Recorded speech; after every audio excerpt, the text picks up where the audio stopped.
Assalamualaikum warahmatullahi wabarakatuh.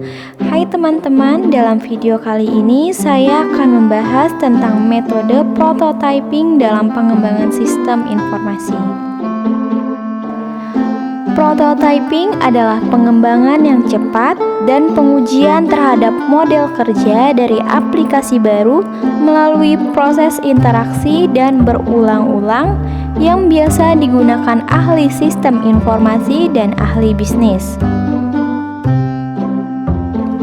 Metode ini sangat baik digunakan untuk menyelesaikan masalah kesalahpahaman antara user dan analis yang timbul akibat user tidak mampu mendefinisikan secara jelas kebutuhannya. Berikut ini saya akan membahas kelebihan dan kekurangan prototyping. Yang pertama, kelebihannya adanya komunikasi yang baik antara pengembang dan pelanggan. Yang kedua, pengembang dapat bekerja lebih baik dalam menentukan kebutuhan pelanggan. Yang ketiga, pelanggan berperan aktif dalam pengembangan sistem. Yang keempat, lebih menghemat waktu dalam pengembangan sistem. Dan yang kelima, penerapan menjadi lebih mudah karena pemakai mengetahui apa yang diharapkan. Kedua, kekurangan prototyping. Yang pertama, pelanggan tidak melihat bahwa perangkat lunak belum mencerminkan kualitas perangkat lunak secara keseluruhan dan belum memikirkan pemeliharaan dalam jangka waktu yang lama. Yang kedua, pengembang biasanya ingin cepat menyelesaikan proyek sehingga menggunakan algoritma dan bahasa pemrograman sederhana. Yang ketiga, hubungan pelanggan dengan komputer mungkin tidak menggambarkan teknik perancangan yang baik. Proses prototyping. Yang pertama, pengumpulan kebutuhan. Developer dan klien bertemu dan menentukan tujuan umum, kebutuhan yang diketahui dan gambaran bagian-bagian yang akan dibutuhkan. Berikutnya, detail kebutuhan mungkin tidak dibicarakan di sini pada awal pengumpulan kebutuhan. Yang kedua, perancangan. Perancangan dilakukan cepat dan perancangan mewakili aspek software yang diketahui dan perancangan ini menjadi dasar pembuatan prototipe. Dan yang ketiga, evaluasi prototipe. Klien mengevaluasi prototipe yang dibuat dan dipergunakan untuk memperjelas kebutuhan software. Berikut ini ada tahapan-tahapan prototyping. Yang pertama, mendengarkan pelanggan.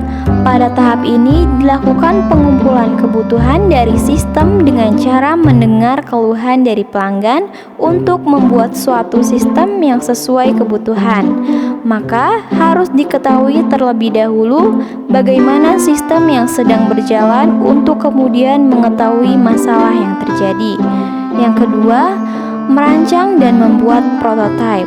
Pada tahapan ini dilakukan perancangan prototipe sistem prototipe yang dibuat disesuaikan dengan kebutuhan sistem yang telah didefinisikan sebelumnya dari keluhan pelanggan atau pengguna. Dan yang ketiga, uji coba. Pada tahap ini, prototipe dari sistem uji coba oleh pelanggan atau pengguna, lalu dilakukan evaluasi kekurangan dari kebutuhan pelanggan.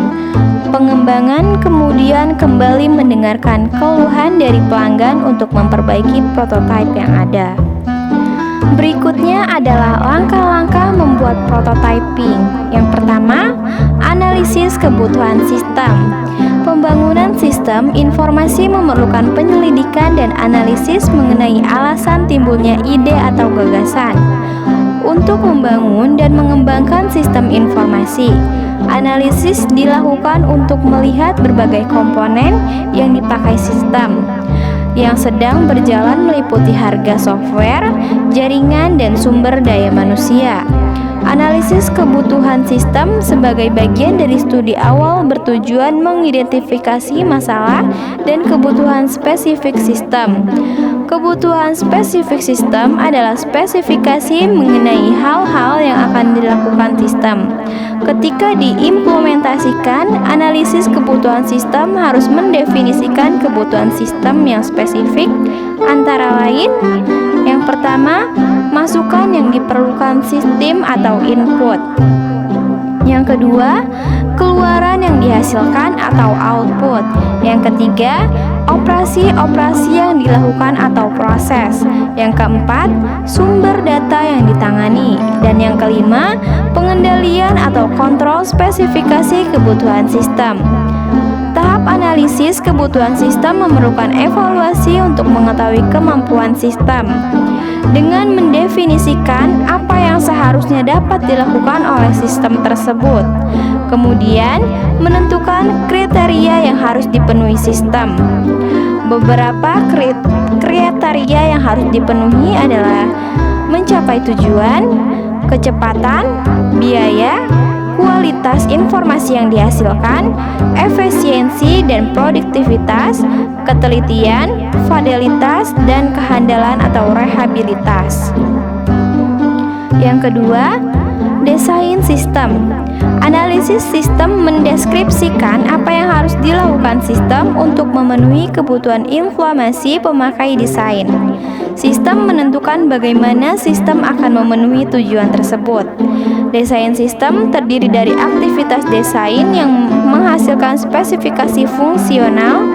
Desain sistem akan menghasilkan paket software prototyping produk yang sebaik-baiknya. Mencakup ujung bagian yaitu pertama, yang sistem memenuhi yang cepat dan mudah. Yang kedua, tampilan input dan output. Yang ketiga, laporan yang mudah dicetak. Yang keempat, data reteneri yang menyimpan informasi pada setiap file termasuk keranjang file, pengeretan dalam setiap laporan dan format file yang digunakan. Yang kelima, data gens dengan format dan kunci record yang optimal. Yang keenam, menampilkan query online secara tepat ke data yang tersimpan pada data gens. Ya, dan yang ketujuh, struktur yang sederhana dengan bahasa pemrograman yang mengizinkan pemakai melakukan pemrosesan, waktu kejadian proses otomatis, dan lain-lain. Yang ketiga, pengujian sistem. Paket software prototype ini diimplementasikan di informasi dan dimodifikasi berulang-ulang hingga dapat diterima pemakainya. Pengujian sistem bertujuan untuk menentukan kesalahan-kesalahan yang terjadi pada sistem dan melakukan revisi sistem. Dan yang keempat, implementasi. Setelah prototipe diterima, maka tahap ini merupakan implementasi sistem yang siap dioperasikan dan selanjutnya terjadi proses pembelajaran terhadap sistem baru dan membandingkan dengan sistem yang lama, evaluasi secara teknis dan operasional, serta interaksi pengguna sistem dan teknologi informasi. Selanjutnya ada perancangan sistem. Perancangan sistem membutuhkan peralatan berupa alat-alat perancangan dan proses perancangan data. Alat perancangan proses terdiri dari diagram aliran data dan diagram arus sistem. Sedangkan alat perancangan data terdiri dari diagram relasi entitas dan kamus data. Pertama, diagram aliran data atau flow diagram (DVD) adalah sebuah alat dokumentasi grafik yang menggunakan simbol-simbol untuk menjelaskan sebuah proses. Diagram ini menunjukkan aliran proses seluruh sistem kepada pemakai dan dapat diatur detailnya sesuai dengan kemampuan pemahaman pemakai. Kedua, diagram arus sistem atau sistem flowchart adalah peralatan yang digunakan untuk menggambarkan proses sistem secara rinci untuk menggambarkan aliran sistem informasi dan diagram arus sistem untuk menggambarkan aliran program. Ketiga, diagram relasi entitas menunjukkan antara entitas satu dengan yang lain dan bentuk hubungannya sehingga data tergabung dalam satu kesatuan terintegrasi.